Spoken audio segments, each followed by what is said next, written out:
Njerëzit në shumë vende të botës përballen dy herë në vit me një dukuri të vogël në dukje, por me ndikime të mëdha, ndërrimin e orës. Kalimi nga ora dimërore në atë verore apo anasjelltas është një praktikë që lidhet me përpjekjen për të shfrytzuar më mirë dritën e diellit, duke kursuar energji dhe duke përshtatur jetën njerëzore me ciklin natyror të dritës. Por porteja e orës me akrepa, ky ndryshim prek si jetën shoqërore psikologjike të individit, ashtu edhe lidhet me një shpjegim astrofizik, me lëvizjen e tokës dhe rrotullimin e saj rreth diellit. Koha është një krijesë shoqërore, nuk matet vetëm me sekonda e minuta, por me mënyrën si njerëzit organizojnë jetën e përditshme. Ndërrimi i orës është një shembull se si shoqëria përpiqet të kontrollojë natyrën përmes sistemit të vet të rregullave. Por ky ndryshim nuk është neutral. Ai ndikon në ritmet biologjike, në produktet e punës, në sjelljen kolektive, madje edhe në marrëdhëniet njerëzore. Shumë studime sociologjike tregojnë se ndërrimi i orës shoqërohet me rritje të stresit, vështirësi në gjumë, ulje të përqendrimit dhe rënje të produktivitetit në ditët e para pas ndryshimit. Në një shoqëri moderne që funksionon sipas orareve të ngurta, nga puna, shkolla, transporti publik deri tek aktivitetet sociale, një orë më shumë apo më pak mund të çorientojë sistemin e përbashkët të kohës, mbi të cilin qëndron rutina e jetës urbane. Ndërkohë, në nivel simbolik, ndërrimi i orës na kujton pushtetin e institucioneve mbi përditshmërinë. Është një vendim kolektiv që prek individin në mënyrë të padukshme por të ndjeshme. Për disa, kjo është shtesë në vjesht, është një dhuratë për të pushuar më shumë. Për të tjerë, një orë më pak në pranverë është burim lodhjeje. Kështu koha shndërrohet në një konstrukt social që formëson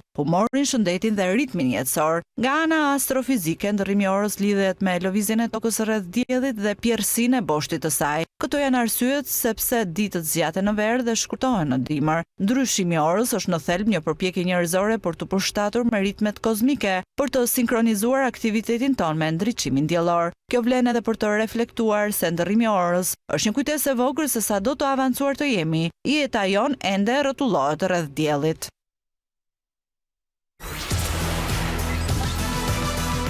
Unë i prezentova tashmë, kështu që nuk kam nevojë. Po, Mimoza Hafizi dhe Entila Binjaku do t'janë bisedë. Mirë se vini, kënaqësi që ju kam edhe këtu në Koreale në këtë takimin ton. Po e nis direkt me Hafizin.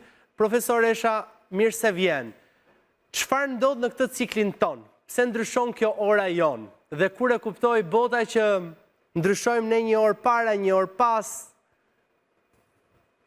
Në fakt, njerëzit njohin qysh prej krijimit qytetërimeve, njohin ciklet e rrotullimit të tokës rreth boshtit vet dhe rreth diellit, edhe për faktin që u theksua dhe me insertin tuaj, me qenë se boshti i tokës ka një farë tjerësie ndaj boshtit të rrotullimit rreth diellit, kjo ka bërë që të kemi stinë. Dhe imagjinoni, ky kënd i vogël na ka pasuruar jetën aq shumë.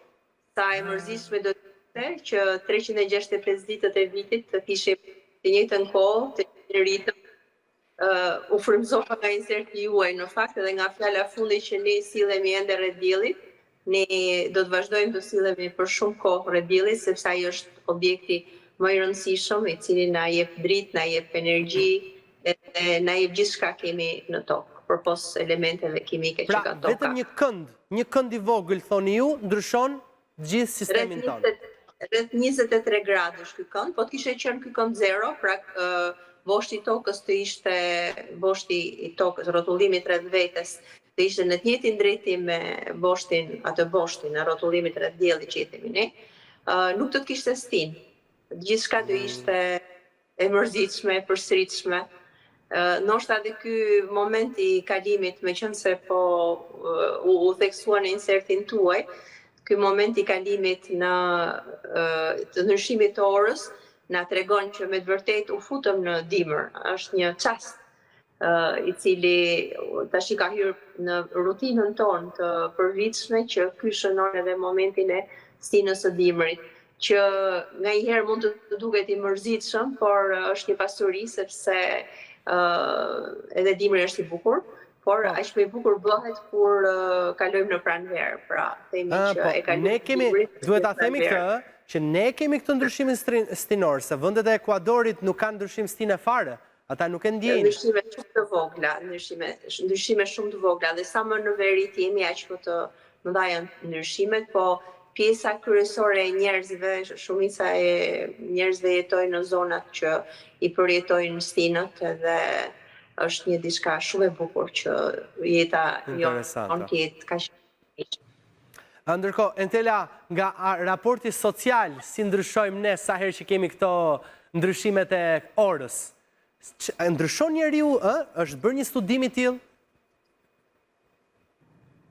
Studim nga ne shqiptarët unë nuk di, të kemi bërë, unë personalisht jo, por studime nga kolegë evropian dhe nga shkolla prestigjioze dhe institucione prestigjioze janë kryer, dhe kjo është dhe arsyeja sepse ne mendojmë që meriton të diskutohet edhe ndikimi që ka ora mbi, jo vetëm mbi mirëqenien individuale, por edhe mbi mirëqenien e një komuniteti ose të një shoqërie.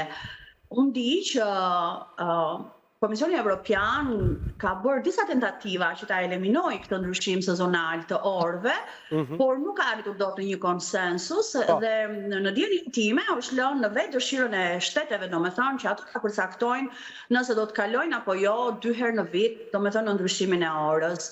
Lidhur me ne shqiptarët, unë kam kuptuar që pyetja kryesore që bëjmë ne kur vjen momenti që do ndrohet ora, është a do flem më pak apo a do flem më shumë. Dhe zakonisht njerëzit orientohen pikërisht, domethënë nga ky indikator, nga orët e gjumit dhe nga zgjimi, më herët apo më vonë.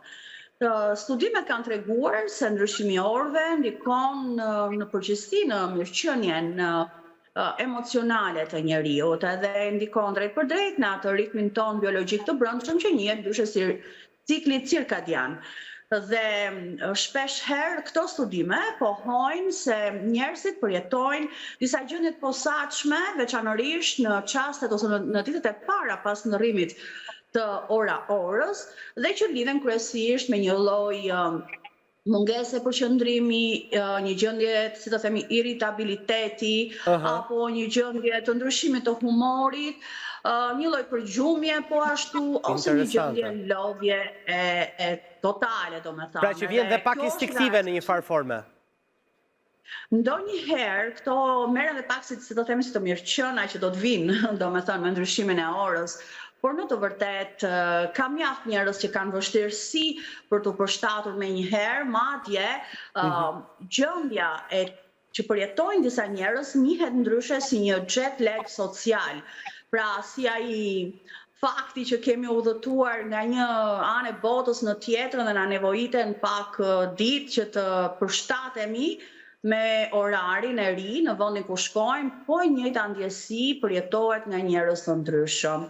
Mendoj që një ndër këshillat që jepen në këtë raste është që njerëzit disa ditë përpara se të kalojnë në këtë ndryshim orari të fillojnë të përshtasin pak nga regjimi i tyre. Kështu që edhe këto janë të rëndësishme nga ana në aspektin social, këto ndryshimet, po njeriu është një specie e cila evolon. Kështu na ka treguar shkenca, edhe ne përshtatemi me çfarë do lloj ndryshimi. Mund të jetë pak luhatje në fillim, po jam thjesht kurioz në fakt, me ndryshimin e teknologjisë do ndryshoj edhe emocioni i ndryshimit të orës. Pse? E dua ta pyes pak doktoresh Mimozën për këtë. Sepse dikur ne kishim një lloj emocioni ndryshe kur thonim do ndryshoj ora.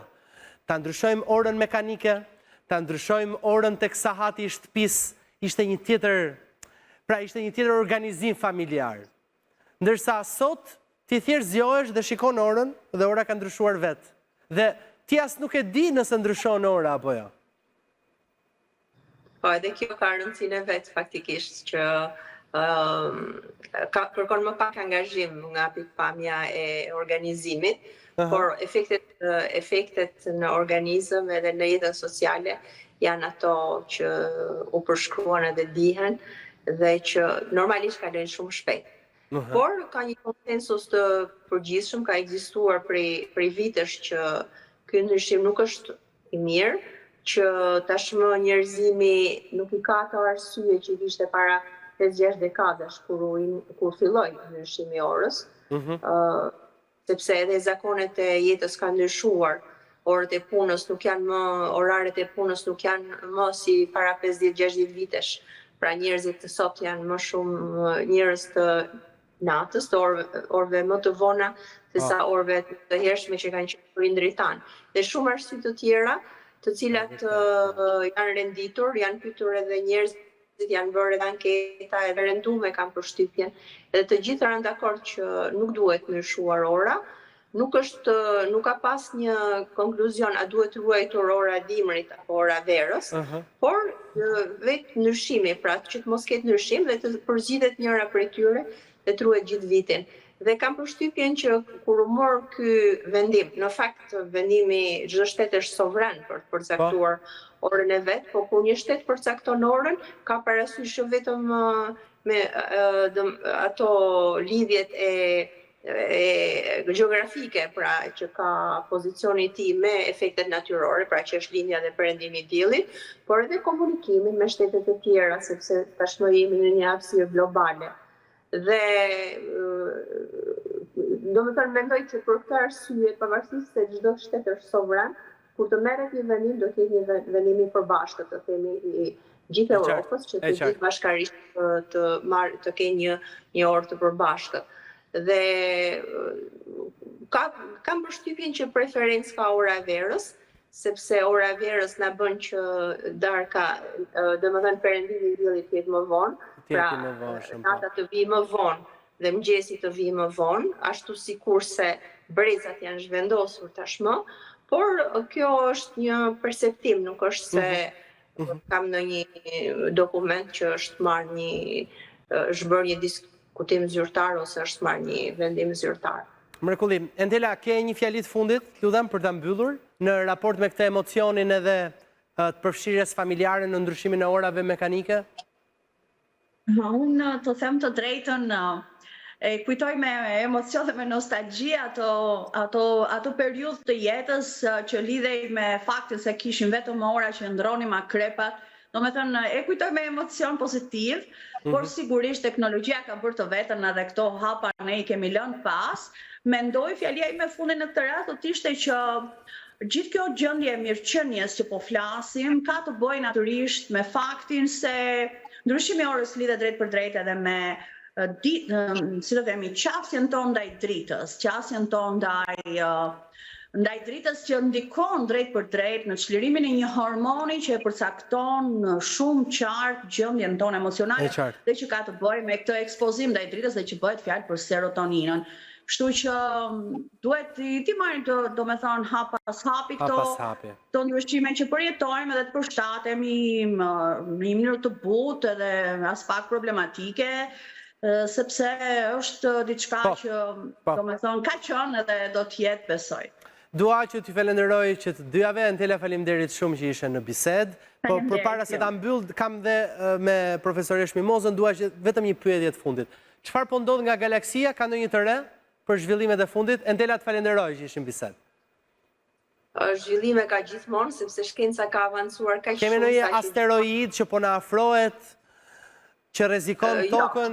Asteroid për fat akoma. Megjithatë, ajo që më e mira që mund të them është që jetojmë në një epokë kur po ngrihet një sistem i mbrojtjes planetare nga asteroidet dhe jemi fatmirë që ngjarje shumë të rënda siç ka ndodhur miliona vite më përpara nuk arritën të preknin qytetërimin ton kur ne nuk ishim ende gati, kurse tash jemi pothuajse gati për t'i pritur, kështu që ky është një rrem shumë i mirë. Jemi gati për t'i pritur? Edhe po erdhën? Po ecim shumë shpejt, ka pas eksperimente të themi që janë dërguar anije kozmike që kanë goditur asteroid dhe ja kanë zhvendosur trajektoren. Është bërë eksperimenti ndaj një asteroidi që nuk na rrezikonte ne, por thjesht për të thënë që ne mund ta bëjmë. Pra ne e bëjmë që nëse një trup i tillë që është me shpejtësi shumë të madhe, disa dhjetra kilometra në sekond, vjen e na afrohet, ne mundet që ta arrijmë ta godasim dhe ta zhvendosim pra që ai të mos na godas ne. Dhe kjo është një arritje e shkëlqyer për gjithë njerëzimin, dhe është fatmirësi për post fakti që është një sistem i tërë teleskopësh, antenash që lajmërojnë për trupat që mund të rrezikojnë. Pra, e kam fjalën që fal teknologjisë dhe fal shkencës, ne po arrijmë që të mbrojmë qytetërimet tona nga goditje që na vijnë nga jashtë, por edhe është një fatmirësi të themi që një goditje e tmerrshme nuk na ka ardhur në kohën kur ne ishim të pafuqishëm për të mbrojtur. Mirë, Interesante edhe kjo bisede funde dhe ky zhvillimi i shkencës edhe i astrofizikës. Të mirëpres përsëri për bisedat të tjera.